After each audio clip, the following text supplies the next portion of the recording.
रचित चिल्लाया। कौन है? कौशिक, तू है क्या?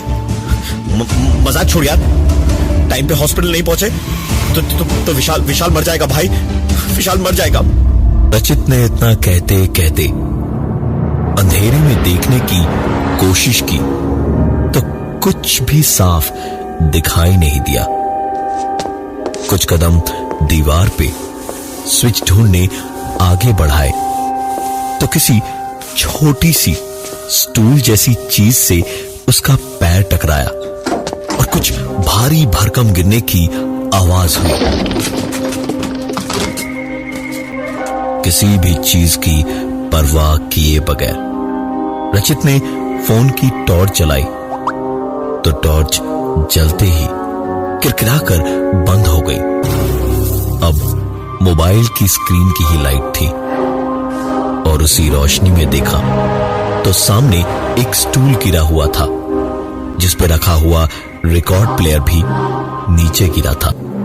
उठाकर बड़े एहतियात से स्टूल रखा और उस पे रिकॉर्ड प्लेयर को रखा और उसके बाद वापस मुड़कर मोबाइल की रोशनी में ही रूम में चारों ओर देख ही रहा था जब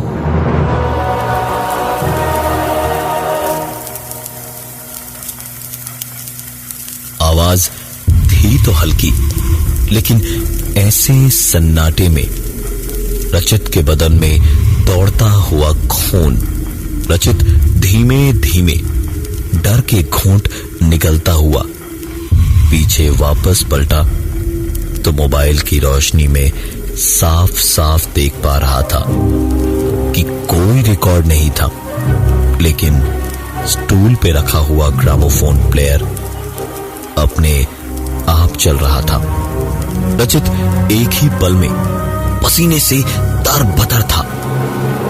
माथे से पसीने की टपकती बूंदों के बीच ही झुककर उसने एक झटके से रिकॉर्ड प्लेयर की सुई हटाई तो वो चलती हुई आवाज भी अपने आप बंद हुई।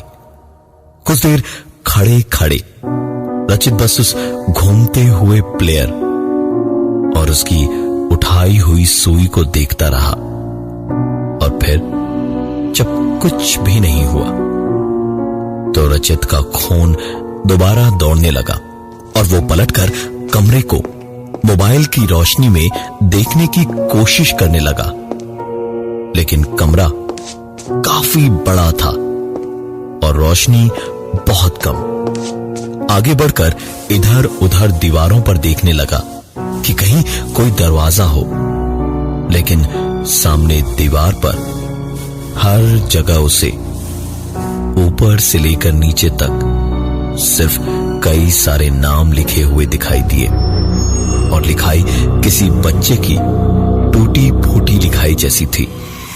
रचित नाम पढ़ता हुआ दीवार को खुले मुंह से थोड़ा डरा हुआ, थोड़ा परेशान और बहुत ही घबराए हुए अंदाज में देखता देखता एक दीवार से दूसरी दीवार पे पहुंचा तो देखा उस पे भी कई सारे नाम लिखे थे, वैसी ही किसी बच्चे जैसी हाथ की लिखाई में।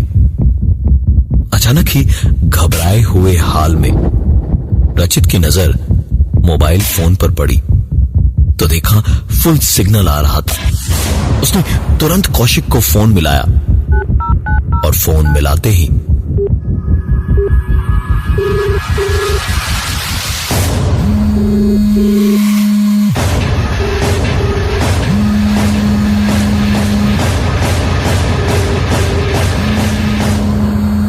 रचित को अपनी जिंदगी में इतना बड़ा झटका शायद ही कभी लगा हो। उस कमरे में भी एक फोन बज रहा था। पता नहीं क्या सोचा कि रचित ने फोन को काटा नहीं, फोन बजता जा रहा था और कमरे में ही दीवार में बनी अलमारी से फोन के वाइब्रेट करने की आवाज आ रही थी। रचित ने अलमारी खोली एक झटके से अलमारी को खोलते ही जैसे कोई एक धक्के से रचित को फेंक कर भागा और खुद भी शायद उसी स्टूल से आगे टकरा के गिर गया। रचित चिल्लाता हुआ उठा, कौन है? रुक जाओ, कौन है? कौन है? और मोबाइल की रोशनी में जब उसने उस तरफ देखा तो वहां एक बच्चा फर्श पर गिरा पड़ा था।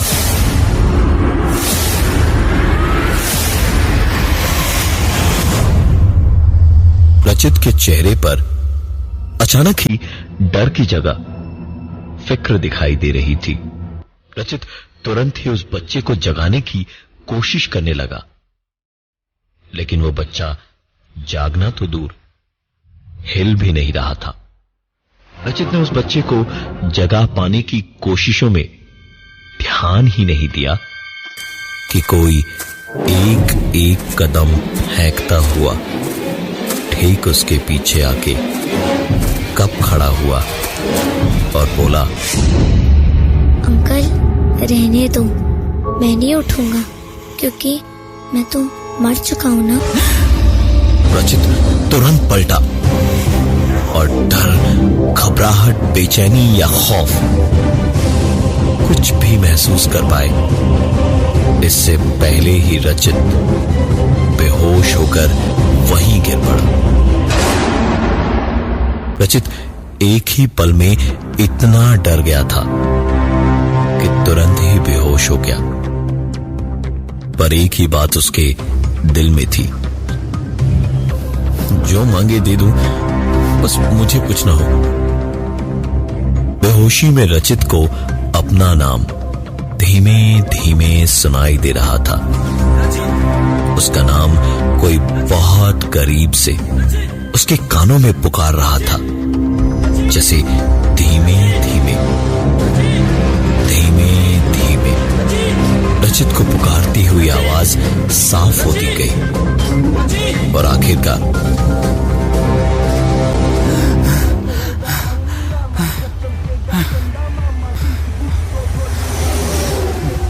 रचित अपनी नींद से जागा।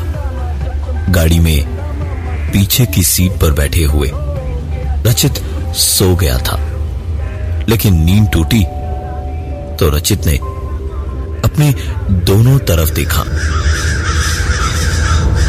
वही गन्ने का खेत था, दूर दूर तक फैला हुआ। वही कौवे थे जिन्हें अभी अभी सपने में उसने देखा था। रचित पीछे से ही गाड़ी चलाते हुए कौशिक को बोलने लगा, कौशिक भाई गाड़ी घुमा ले। मैंने अभी अभी इसी जगह के ऊपर बहुत बुरा सपना देखा है भाई मोड़ ले।